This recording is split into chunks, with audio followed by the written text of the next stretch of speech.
Sanibonani ekhaya lamaphupho. Uma umusha besicela-ke ukuthi ushaye u-subscribe ukuze ngokulandelayo ungaphuthelwa yikho konke esizobe sikuchaza. Kanti siyatholakala lapha ku-TikTok sichaza amaphupho, siyatholakala ku-Facebook sichaza amaphupho.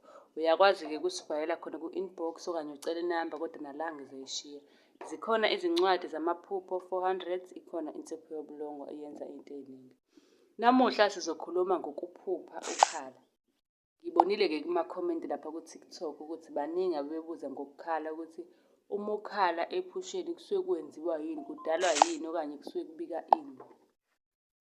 Ngithemba ukuthi namuhla iyothi phela le video incazelo usuyazi, kodwa wena iba nesiqiniseko sokuthi uyasubscribe-a. Ukuphupha ukhala, ngabe-ke kubika ukuthini? Ngabe hlampe uyakhala, mhlampe ukhala uze ube nesibibithwane. Kwesinye isikhathi umuntu kuyenzeka aphuphe ekhala uthole ukuthi uzwe evuka ekuseni vele uyakhala, yabo, uthole ukuthi vele ubekhala kwangempela ephusheni. Engingakusho nje ukuthi uyaphupha ukhala uma-ke uvika umoya omubi osendlini.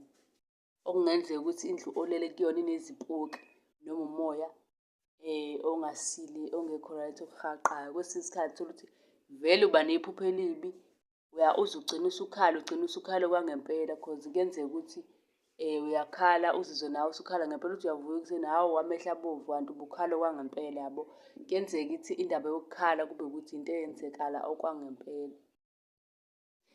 Kwesinye isikhathi futhi ukuphupha ukhala kuyachaza ukuthi-ke uzolungelwa izinto. Uzichazele kanjalo-ke umkhulu. Uma unombuzo sicela ubuze laphana-ke emaphejini ethu okanye ku-WhatsApp sobe sesikwenzela-ke nawe yakho ividiyo ngokuhlukile siyiphoste la ku-YouTube. Nisale kahle ningakhohlwa ukusubscribe.